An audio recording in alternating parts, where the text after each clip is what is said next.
जब हमला हो रहा था गुरुद्वारे पर, तो एक बुजुर्ग ने बाहर आके हाथ जोड़े और कहा, गुरु तेग बहादुर हिंद की चादर, यहां हमला ना करो बच्चों।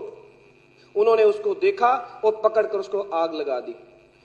उसका एक 14-15 साल का बच्चा था, उससे देखा नहीं गया, वो अपने पिता को बचाने के लिए आया। तो जब वो आया तो उन्होंने ये नहीं देखा कि पिता के प्रति अपना फर्ज पूरा कर रहा है, वो बोले एक और सिखड़ा मिल गया, इसको भी आग लगा दो। वो बच्चा जलाया गया, 60% जला था, बच सकता था, लेकिन पुलिस ने उसको हॉस्पिटल नहीं ले जाने दिया, सेवादारों को उसको पानी नहीं पिलाने दिया। 6 घंटे तड़प तड़प कर वो बच्चा वहां पर दम तोड़ गया। ये हालात हुई। 2-2 महीने के बच्चों को चूल्हों पर रखकर जला दिया उस नफरत की आग ने। अगर इस दिल्ली के अंदर जो कत्लेआम हुआ, जैसे अभी मनीष जी कह रहे थे ना कि रिपोर्टिंग करते वक्त क्या करते हैं, मनीष जी उस समय मीडिया को सांप सूंघ गया था। उस वक्त जब 3000 लोग जिंदा जला दिए गए, अखबारों में एक खबर तक नहीं आई।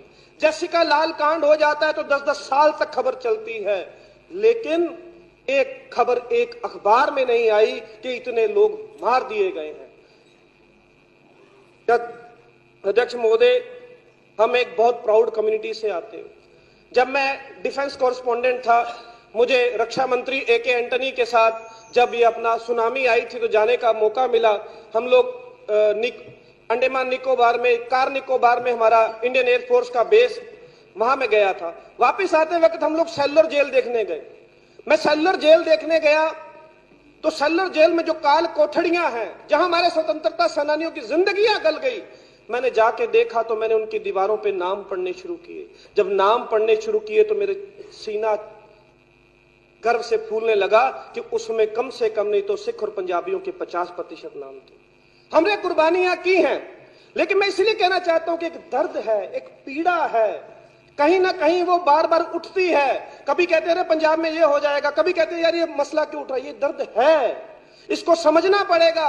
हम इसमें बोलना भी नहीं चाहते, इंसाफ करने की बात तो बहुत दूर की बात है। 1965 की जंग हो, पाकिस्तान ने हमला किया, ऑपरेशन जिब्राल्टर था, और वहां का पाकिस्तान का सेना का प्रमुख कहता था, क्योंकि पैटर्न टैंक दिए थे अमेरिका ने उसको, कि बोले ये इनविंसिबल है, हिंदुस्तान की जो फौज है उसको तोड़ नहीं पाएगी। उसने कहा सुबह की नाश्ता मैं अमृतसर में करूंगा और रात का खाना मैं दिल्ली में खाऊंगा, मुझे कोई रोक नहीं सकता। जब ये बात आई, इतिहास गवाह है, किताबें हैं, कैप्टन अमरिंदर सिंह की भी एक किताब है, वो उनके एडीसी थे उस वक्त। उन्होंने कहा, हमारे जो सेना के प्रमुख थे उन्होंने कह दिया कि मोर्चा जो है थोड़ा ब्यास के आगे लगा लीजिए, लेकिन लेफ्टिनेंट जनरल हरबख्श सिंह ने कहा 1947 में गुरु नानक का जन्म स्थान छूट गया, पंजा साहिब छूट गया, ननकाना साहिब छूट गया, अब क्या अमृतसर भी हमसे छूट जाए? नहीं, हम पाकिस्तान की फौजों को यही जवाब देंगे। और उन्होंने मोर्चा संभाला, उन्होंने छातियों पर एंटी टैंक माइंस बांधी और पाकिस्तान के टैंकों से टकरा गए और उनका परकच्चा उड़ाकर कब्रिस्तान बना दिया। बॉर्डर जैसी फिल्में बनी। 1965 की जंग हुई, 1971 की जंग हुई। लेफ्टिनेंट जनरल जगजीत सिंह अरोड़ा, जिन्हें बांग्लादेश वार का हीरो कहा गया, अभी हमारे प्रधानमंत्री गए थे बांग्लादेश, तो एक उनको तस्वीर दी गई जिसमें जब 93,000 पाकिस्तान के फौजियों ने सरेंडर किया था और बांग्लादेश की वार जीती थी, तो वो लेफ्टिनेंट जनरल जगजीत सिंह अरोड़ा की थी। लेकिन 84 में उस लेफ्टिनेंट जनरल जगजीत सिंह अरोड़ा के ऊपर हमला हुआ। उसने इंद्र कुमार गुजराल को फोन किया, उसने कहा मैं क्या करूं, मुझ पर भी हमला हो गया। क्या सोचा होगा उस जनरल ने, क्या सोचा होगा उस जनरल? तो इंद्र कुमार गुजराल ने कहा तुम पगड़ी उतार के मेरी गाड़ी में छुप के आ जाओ। उस लेफ्टिनेंट जनरल जगजीत सिंह अरोड़ा ने बाद में सिख फोरम का गठन किया, आर.एस. नरूला कमेटी बनाई। सरकार जांच नहीं कराना चाहती थी, सरकार कमीशन नहीं बनाना चाहती थी, लेकिन जब वो लेफ्टिनेंट जनरल जगजीत सिंह अरोड़ा इस दुनिया से गए, सरकार ने उसको सम्मान तक नहीं दिया।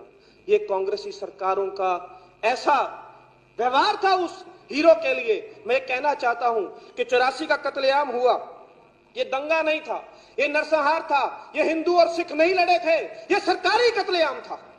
और इस सरकारी कत्लेआम को नानावटी कमीशन की रिपोर्ट ने भी माना। सर, सबसे पहले वेद मारवा कमीशन बना, और वेद मारवा कमीशन ने क्या किया, थोड़ी ईमानदारी से काम शुरू किया। उन्होंने सारी पुलिस थानों के रोजनामचे जब्त करा लिए कि भाई क्या शिकायत आ रही थी, लेकिन उस समय की पुलिस ने जब वो रिपोर्ट देने वाले थे, उनका कमीशन भंग कर दिया। रंगनाथ मिश्रा कमीशन बना दिया। रंगनाथ मिश्रा कमीशन ने सबको बचा दिया, जब सबको बचा दिया तो रंगनाथ मिश्रा को राज्यसभा भेज दिया गया। ऐसा इंसाफ के साथ किया गया।